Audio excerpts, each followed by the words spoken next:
सिद्धि हिंदी विद्यालय YouTube channel में आप सभी का हार्दिक स्वागत है।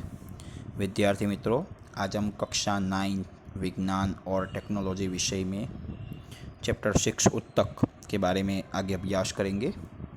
विद्यार्थी मित्रों, आज के इस वीडियो के अंतर्गत हम पेशी उत्तक के बारे में अभ्यास करेंगे। पिछले वीडियो के अंतर्गत हमने 2 प्राणी उत्तक देखी थी, एक संयोजी उत्तक और दूसरी है उपकला उत्तक। आज के इस वीडियो में हम अभ्यास करने वाले हैं पेशी उत्तक।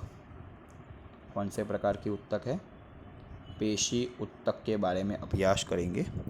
तो पेशी उत्तक के जो लक्षण हैं, तो पेशी उत्तक लंबी कोशिकाओं की बनी होती है, उसे हम पेशी तंतु कहते हैं। जो पेशी उत्तक है वो लंबी कोशिकाओं की बनी होती है, ठीक है, लंबी कोशिकाओं की बनी होती है, उसे हम कहते हैं पेशी तंतु। पेशी उत्तक किसकी बनी होती है? लंबी कोशिकाओं की बनी होती है, उसे हम कहते हैं पेशी तंतु। और पेशी तंतु में विशिष्ट प्रकार का संकुचनशील प्रोटीन आया होता है। पेशी तंतु में विशिष्ट प्रकार का संकुचनशील प्रोटीन आया होता है। कौन से प्रोटीन है? तो वो प्रोटीन का नाम है, एक है एक्टिन और दूसरा है मायोसिन। पेशी तंतु में विशिष्ट प्रकार का प्रोटीन आया होता है, एक प्रोटीन का नाम है एक्टिन, दूसरे प्रोटीन का नाम है मायोसिन। और यह प्रोटीन की संकोचन और शिथिलन के कारण पेशी उत्तक को गति मिलती है। पेशी तंतु में जो विशिष्ट प्रकार का प्रोटीन है, उसके संकुचन और शिथिलन के कारण पेशी उत्तक को गति मिलती है। इसीलिए यह उत्तक हमारे शरीर में हलन चलन या तो प्रचलन के लिए जिम्मेवार है। हमारे शरीर में हलन चलन या प्रचलन के लिए जिम्मेवार उत्तक कौन सी है? तो पेशी उत्तक। क्योंकि पेशी उत्तक में लंबी कोशिकाओं की बनी होती है, उसे हम पेशी तंतु कहते हैं। और पेशी तंतु के अंतर्गत विशिष्ट प्रकार का संकुचनशील प्रोटीन होता है, एक्टिन और मायोसिन।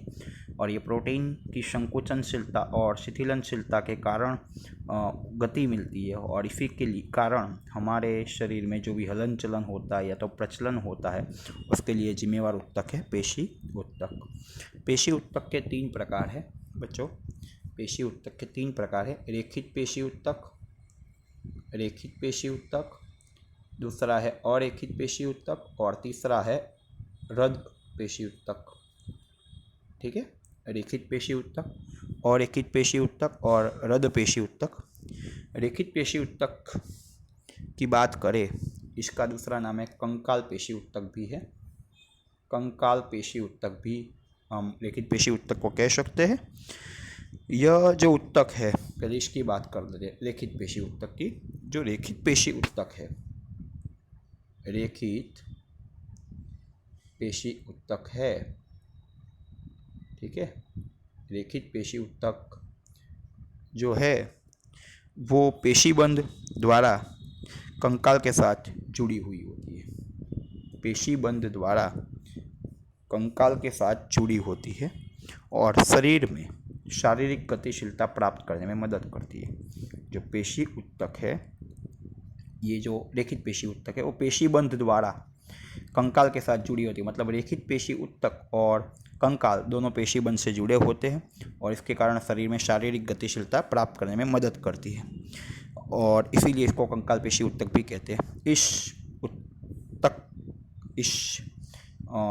जो पेशी उत्तक, रेखित पेशी उत्तक का हलन चलन प्राणी की इच्छा शक्ति के अधीन होता है। मतलब हम हमारी इच्छा के अनुसार हलन चलन करवा सकते हैं, इसीलिए इसी उत्तक को हम ऐच्छिक पेशी उत्तक भी कहते हैं। कौन सी पेशी उत्तक? ऐच्छिक पेशी उत्तक भी कहते हैं, क्योंकि इस पेशी उत्तक का जो संकुचनशील या हलन चलन है, हमारी मर्जी से हम कर सकते हैं, इसीलिए इसे ऐच्छिक पेशी उत्तक कहते हैं। सूक्ष्मदर्शी यंत्र में देखने पर ये रेखित पेशी उत्तक में स्नायु तंतु, मतलब पेशी तंतु में एकांतर मतलब एक को छोड़कर एक घिरी और जहाँ मतलब लाइट कलर की आड़ी पट्टी दिखती है, जिसे हम इसलिए इसको रेखित पेशी या तो रेखित पेशी उत्तक कहते हैं। क्योंकि इसके अंतर्गत हम सूक्ष्मदर्शी यंत्र में देखें तो हमें इस प्रकार की आड़ी लाइनें दिखती है, जिसको हम रेखित पेशी ऊतक कहते हैं। इसका स्थान कहाँ पर है? उपांग मतलब पैर, शरीर, दीवार, जीभ, कंठनली में दिखाई देती है। और पेशी तंतु क्या है? पेशी तंतु है वो लंबे, नलाकार, अशाखित और बहुकोश केंद्रीय होते हैं। पेशी तंतु जो है वो लंबे है, नलाकार है, लंबे, नलाकार, बहुकोश केंद्रीय और अशाखित और बहुकोश केंद्रीय होते हैं। बहु कोशिका केंद्र या तो कोश केंद्रीय होते हैं। ये पेशी तंतु की लाक्षणिकता। मतलब बेटा इसमें 4 मुद्दे रहेंगे। पहला है कंकाल पेशी ऊतक क्यों कहते हैं, फिर ऐच्छिक पेशी ऊतक क्यों कहते हैं, फिर आड़ी लिटी दिखाई देती है इसलिए इसको रेखित कहते हैं, और चौथा नंबर उसका स्थान है, और 5वां नंबर पेशी तंतु के बारे में थोड़ी जानकारी ये वाली। अभी हम दूसरी ऊतक के बारे में पढ़ेंगे, और एकित पेशी ऊतक, जिसे हम सरल पेशी ऊतक भी कहते हैं, और एकित हम इसको सरल पेशी ऊतक भी कह सकते हैं। ये कहाँ होता है? आँख की मूत्रवाहिनी, फेफड़े की श्वास वाहिनी और अन्नली और रुधिर वाहिनी की दीवार में यह और एकित पेशी ऊतक दिखती है। आँख की जो ब्लैक कलर की होती है, मूत्रवाहिनी, फेफड़े की श्वास वाहिनी, अन्नली और रुधिर वाहिनी की दीवार में। लक्षण, यह जो अरेखित पेशी ऊतक की जो रचना होती है वो अन्य पेशी से सरल होने से इसे सरल पेशी ऊतक भी कहते हैं। अरेखित पेशी तंतु तर्कुआकार के एक कोशिकीय चपटे, सिरे से संकरे और मध्य में चौड़े होते हैं। कैसे? तर्कु आकार के। फिर एक कोशिकीय, जो रेखित पेशी तंतु थे बहुकोशिकीय थे, बहुकोश केंद्रीय थे रेखित पेशी तंतु। फिर चपटे होते हैं, सिरों से संकरे और मध्य में चौड़े होते। पेशी तंतु एक कोश केंद्रीय होते, उधर पेशी तंतु बहुकोश केंद्रीय थे रेखित में, और इसमें आड़ी पट्टी दिखाई नहीं देती, इसीलिए हम अरेखित पेशी ऊतक कहते हैं। अन्नली में खुराक का वहन या रुधिर वाहिनी में रुधिर का प्रवाह वो अनैच्छिक गतिविधि है, मतलब हमारी मर्जी से हम पाचन नहीं कर सकते। हमने खुराक मुंह में डाल दिया फिर ऑटोमेटिकली अन्नली में अंदर चला जाएगा, हम हमारी मर्जी से रोक नहीं सकते। रुधिर वाहिनी में रुधिर का वहन हमारी मर्जी से नहीं रोक सकते, इसीलिए इसका जो हलन चलन है हमारी इच्छा शक्ति से नहीं होता है, इसीलिए इस ऊतक को हम अनैच्छिक पेशी ऊतक भी कह सकते हैं, क्योंकि इसका नियंत्रण हमारी इच्छा शक्ति के अधीन नहीं है, हम चाहे तो भी इसमें कुछ नहीं कर सकते, इसीलिए अरेखित पेशी ऊतक को अनैच्छिक पेशी ऊतक कहते हैं। फिर तीसरी जो ऊतक है वो है रद पेशी ऊतक। तीसरी जो ऊतक है वो रद पेशी ऊतक, नाम ही सजेस्ट कर रहा है, रद मतलब हृदय के अंतर्गत ये ऊतक होती है, और ये पूरे लाइफ टाइम हम जब तक जीवित रहे तब तक लयबद्ध रीति से संकुचन और शिथिलन करने वाली ऊतक है, इसीलिए। और ये अनिच्छिक पेशी ऊतक है, क्योंकि हम चाहे तो हृदय को बंद नहीं कर सकते, हम चाहे तो हृदय को हमारी मर्जी के बिना ही ये काम होता रहता है, सांस लेना ही पड़ता है, हृदय धबकता ही रहता है। जब से जीवित अपने जन्म लिया तब से जब तक हम नहीं मरते तब तक ये जीवन पर्यंत मतलब लाइफ टाइम ये संकोचन और शिथिलन लयबद्ध रीति से करती रहती है। और रद पेशी तंतु नलाकार, शाखित और एक कोशिक केंद्रीय होते। रद पेशी तंतु नलाकार होते मतलब बेलनाकार, शाखित और एक कोश केंद्रीय होते हैं। मतलब ये तीनों प्रकार की ये पेशी ऊतक के बारे में हमने अभ्यास कर लिया है।